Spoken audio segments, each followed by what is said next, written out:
Welcome to Spotlight, beaming artistic love and creativity across the Isle of Man. Spotlight, brought to you by the Isle of Man Arts Council. This evening, a chat with a man best known in business circles perhaps, but now an author of children's fiction highlighting animal welfare.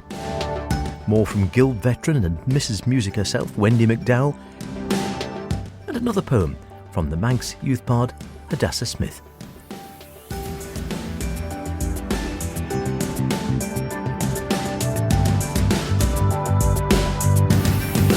Remember, do get in touch with any creative artistic endeavours you may be involved in, planning, hoping to create, or would really like to put in the spotlight. Poetic, visual, theatrical, musical, literary, mime, pottery, dance. We don't get much of that. Perhaps you could put that right. Just email me, spotlight@manxradio.com, or if you prefer, howardkane@manxradio.com. Either way, it'll get through to me. Well, Jim Mellon is perhaps best known in business circles rather than artistic ones, but he's an experienced author, having written or co-written numerous books, mostly about investment and industry, but the polymath has now turned his hand to fiction.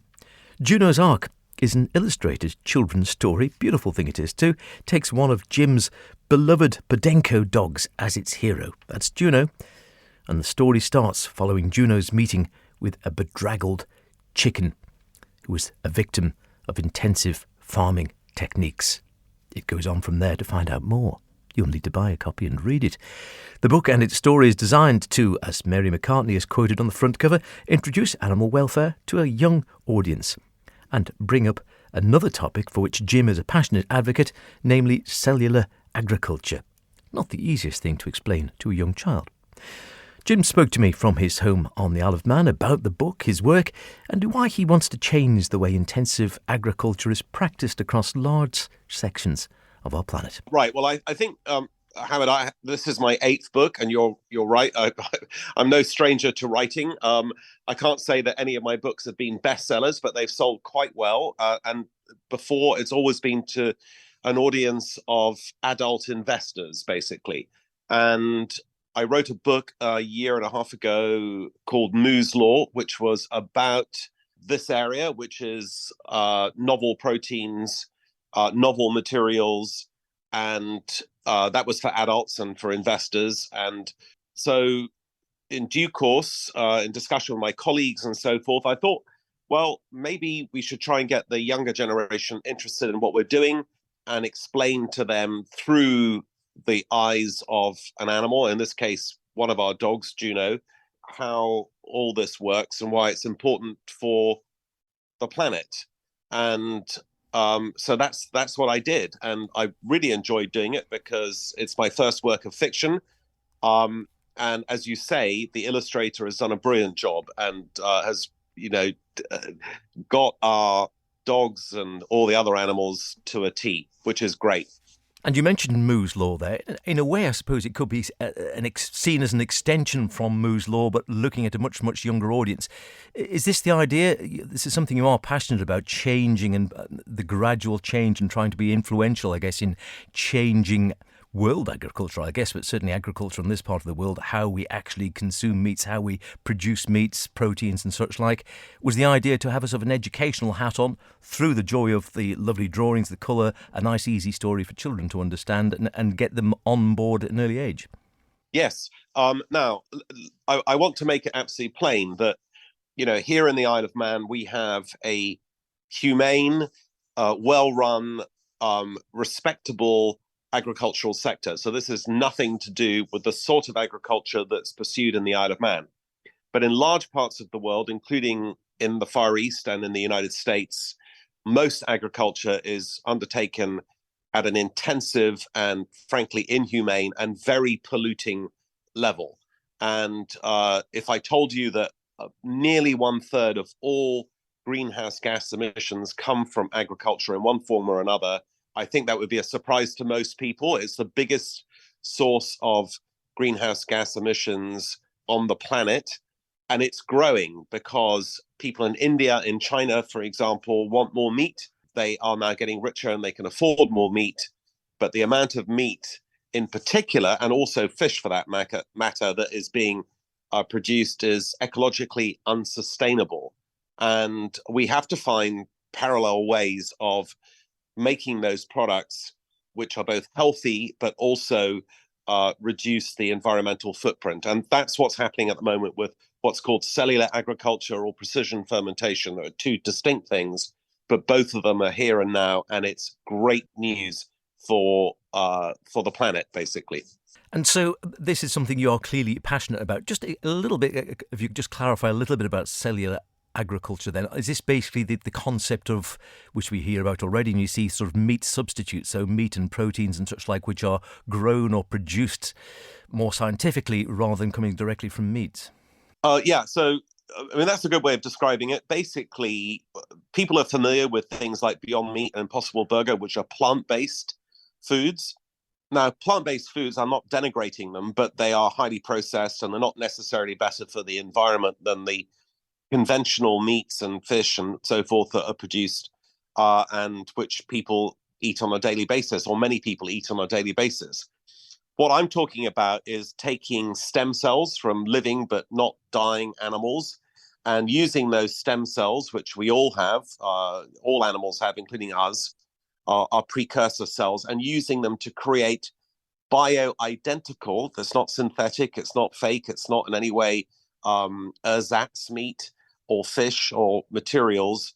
And those materials can be produced in laboratories without the environmental footprint of growing animals in intensive conditions, without the antibiotics, without the hormones, without the waste, and without the cruelty.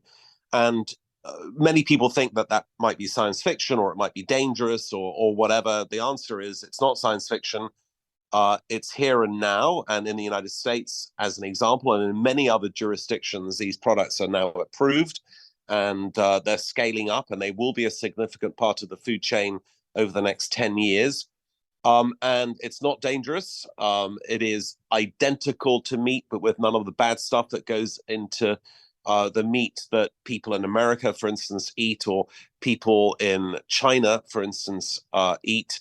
And it doesn't carry the pandemic risk that we are facing universally across the planet, which is that if you keep on feeding animals 80% of the world's antibiotics, eventually humans become antimicrobial resistant. So the antibiotics don't work anymore. And if we got a pandemic that was based on antimicrobial resistance, it would be a lot worse than the one we've just gone through. And God help us, we don't want that again. So there are all sorts of good reasons why we should try and grow foods and materials outside of the conventional process, but recognizing that agriculture that's well practiced, such as here in the Isle of Man, plays a very important role and won't be supplanted in my lifetime or yours, and will continue to be vital and important, especially for food security. So this is not trying to destroy industries. This is trying to destroy the worst part of the agricultural industry, which is the intensive farming that most people are not aware about. It's a massive topic, you say a fascinating one that's going to affect everyone. A great idea, as you say, to bring it into this book, into Juno's Ark, so something, a massive and complicated subject, being distilled down into a simple storyline which is accessible for 5 to 7-year-olds with wonderful pictures as well. Just a little bit about the book itself then. So Juno's Ark, I won't give the storyline away, but it obviously involves Juno, a lovely, smiley, if a dog can smile, a lovely, happy-looking dog who bumps into this bedraggled chicken, and it starts his adventures, and other animals, he discovers how they're being mistreated and so on. And you need to read the book to find out more. But the storyline itself, did that sort of just come to you? Was it something that was inspired by your own dogs, or something that you thought, oh, you know what, I know exactly what I can do with this? Well, Juno is one of our dogs, and she's the top dog, as we keep on calling her. And she lives mostly in Ibiza because she's an Ibizan hound. We have 7 dogs altogether. And I can say that 4 of them have been regular visitors to the Isle of Man and like it very much. But we keep them on a lead here because their natural instinct is to chase bunnies. We don't want them chasing bunnies and falling over Brad ahead. And so they're on a lead. And there are other Podenco dogs in the Isle of Man. My friend Darren Bell has a couple who are beautiful long-haired Podencos, but they're quite rare dogs. They are native to Ibiza, and they are badly treated, generally speaking. So all of our dogs are rescue dogs. And all the profits from this book go to a dog shelter in Ibiza where Podencos are looked after, and also to Compassion and World Farming, which is trying to reduce the cruelty in intensive farming, which is the worst kind of farming. And this has been, it's a labor of love. I hope that it gets an audience, and it's going to be on sale. And, I know that Waterstones, for instance, has a branch here in Douglas, because I pass it every day. And it's going to be in WH Smith, and it's going to be on Amazon and all the usual channels. But as I say, all the money goes to charity, and worthwhile charities, which I think most people would support if they knew what they did. Absolutely, and you must be very pleased with the finished articles. It looks fantastic. It's beautifully produced, and a word as well for the illustrations as well. Simone Fumagalli, the illustrations really bring the whole thing alive. He does. He's done an absolutely brilliant job. And, Howard, I'm really appreciative of you at Manx Radio taking an interest in this book. And I have to say that the first thing I look at every morning is Manx Radio News from your station, and I just love what you do. So, and it brings me back home when I'm not here, if you know what I mean. So it's I really appreciate you taking an interest in it. Well, it's been a pleasure talking to you. Fascinating. It's a great sort of branch out. Just a final question would be, if you go right to the back, it says, until next time. Does that suggest there might be a volume 2 or more adventures from Juno? Juno's already planning her next adventure. I've written about half of it already, and it'll come out probably at the end of this year, maybe at the beginning of next year. And it's going to be not about animals. It's going to be about new novel sources of energy. And Juno's a very versatile dog. She's very intelligent, and she's taking a deep interest in how we can change the energy supply to benefit mankind and dogkind. Well, Jim, many thanks for talking to us today. Really appreciate your time. Thanks, Howard. It's a lovely little book, beautiful illustrations, bringing attention to a massive and complex topic, how a lot of the food we eat is created, and the treatment of animals in a commercial environment. All the profits go to 2 charities, Compassion and World Farming, and a shelter specifically for Podenco dogs near Jim's home in Ibiza. As Jim himself said, the next volume of Juno's Adventures is due out later this year, or possibly early next year, and he admits that writing fiction has been much more enjoyable than working on his numerous non-fiction titles. Spotlight, brought to you by the Isle of Man Arts Council. Now, we had the first part of a little chat that Judith Lay had with the ever-busy musician extraordinaire Wendy McDowell last week. Wendy had been down at the Guild. Amazing to think it's finished again already. As Wendy has been for countless years, where she'd enjoyed success in the duet class with Kath Blackburn. Wendy also, of course, very well known as an accompanist at the Guild over the years. Not always an easy task, as Judith suggested to her. Would it be right to say that sometimes perhaps nerves overcome the singer, and you've just got to have to cope with perhaps little changes on the actual moment of performance? Absolutely, yes. Got to be aware. As long as yes, I'm sure of it. Because what you're trying to do is really to show the performer at their best, aren't you? Absolutely. It's the performer that's there having to do it, and you're in the background, but you've got to support them in the best way you can, really. The nice thing is that the adjudicators always do pay tribute to the accompanist, don't they? They do. I think they do appreciate, certainly the adjudicators appreciate the accompanist very much, yes.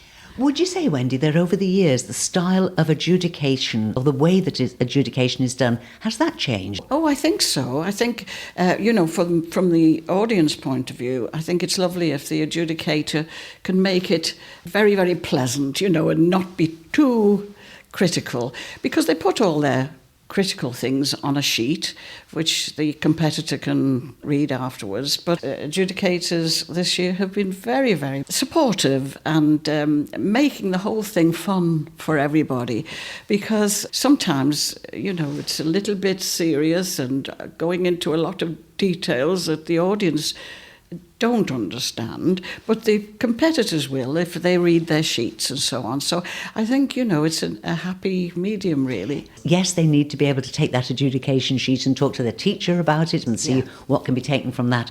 But I find, sitting in the audience, there's always something to be learned from listening to the adjudication, if it's kept at a, as you say, at a general level. Yes, I mean, I did have to adjudicate. I had to be an adjudicator once in Ireland. And all I'll say is, that was the once and only that I will do that.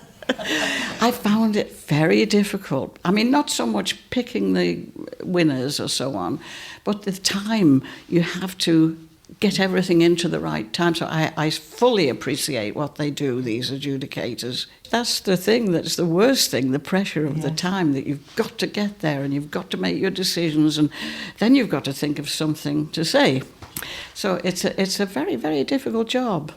Wendy, I love stories of how the Guild was when there would be 5,000 people in the audience for Cleveland Met. The atmosphere must have been amazing. It was amazing. I just remember when my dad won the Cleveland Medal, and it was in the Palace Ballroom, and it was absolutely packed. It really was.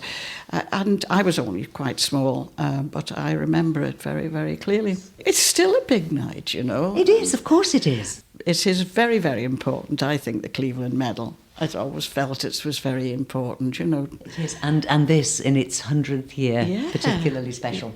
Now, you talk about as a child you were part of a great musical family. You're still part of a great musical family because your own daughters who live across are deeply involved in music theatre, aren't they? They certainly are. In fact, my eldest daughter was here last week. There was a reunion of the Manx Youth Choir from Alan Pickard's day. And I won't say what age they all are now, but they are maturing. And they had a lovely day last weekend, and they did the Fauré Requiem and one or two other things. And Janet, my daughter, came to conduct. So it was a lovely occasion, and then a concert in the evening. So I was quite proud of that. And the two girls are actually in the process of producing a show for the Minack Theatre in Cornwall. That's at the end of May. Their society goes from London for the whole week, and it's a holiday really, but they perform at the Minack Theatre, which is the one on the cliffs. They've been doing it for 20 years. Well, I know they've been doing it for 20 years because I've been going every 2 years for 20 years. And my grandchildren have all been in the various shows up through the years, and they're all in their 20s now and grown up. But it's a most wonderful magic experience, really. But Debbie this year is directing the show, and Janet is musical director, so it's a bit special this year for me. Well, I'm sure so, and wish you all well for that. Yeah. But when you say to me that you're going to see the family, there's always a bit of music for you involved. Sometimes you've got to take a rehearsal or accompany, haven't you? Well, I'll tell you a little secret, that when I was away the last time, I had to play for one of my daughter's pupils in a festival in Richmond. And she was home last week, and she looked through the guild. Oh, she said, it's the adjudicator that was adjudicating in Richmond. So that connection goes through. But it wasn't that interesting. Indeed it is. And isn't it lovely that you're keeping this musical tradition with your daughters, with your grandchildren, that you're keeping it in the family? Yes, it is. And my grandson, he's just 16 last week. He hadn't had a piano lesson. The others all had piano, singing lessons, etc. He had guitar lessons. And his guitar teacher had the foresight to show him how to do the chords on the piano. And he is now absolutely Elton John. He's playing for himself, he's composing, he's singing along and playing for himself. And first time I heard him do it, I thought, I can't believe this, but he can play things I can't play. He's more into the drama, really, than his music. But because he's so into the drama, which is taken after his granddad a little bit, because my husband was, he was musical as well, but very much on the drama side. So Charlie is following in granddad's footsteps there. I saw him in Guys and Dolls with the Frank Sinatra part, And, these things are very moving when you see your grandchildren taking Of course they are. And isn't that lovely that your late husband, Wiley, you can see the spirit coming through in Charlie? Absolutely. He really is, yes. You've just won the piano duet class with your good friend and fellow pianist, Kath Blackburn. Yeah. And it was two contrasting pieces, and T for Two, very, very lovely arrangement. But the other piece that you chose, it's got a lot of notes in it, hasn't it? It has, but it's one of our favourites, really. I think it might have been the first piece we ever played together in the Guild as a piano duet, so it's nice that we've done it again this year. Wendy McDowell, absolute joy to talk to you. Thank you very much indeed. Well, thank you very much for talking to me. We heard a little piece of that lovely version of T for Two last week, so let's hear that other winning piece of the duet with Wendy and Kath Blackburn.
A little poetry to end, perhaps, and something seasonal from the Manx Youth Bard, Hadassah Smith.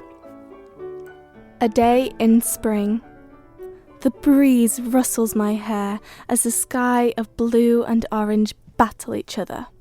The leaves and flowers of green and pink envelop me with the sense of radiant warmth as the sun beams upon my icy skin. The crisp early morning dew satisfies me as I pace down the path near the rich pond of gold, soothing my mind like a blanket wrapped around baby. The vivid colours sweep across my eyes like a rainbow and stop me in my tracks, allowing me to gaze upon the hills of rolling green and its governing bulb of light. And I think Hadassah has that curious dichotomy of spring absolutely right. The promise of warmth, but ever-present chills never far away to catch out the unwary. That's about it for this week. Don't forget, if you want to hear anything again, go to maxradio.com, download the Spotlight podcast, listen where you want. Why not try it? whilst sowing a line or two of your favourite peas. See you next week. Look after yourselves, and whatever you're doing, be creative about it. Cheerio.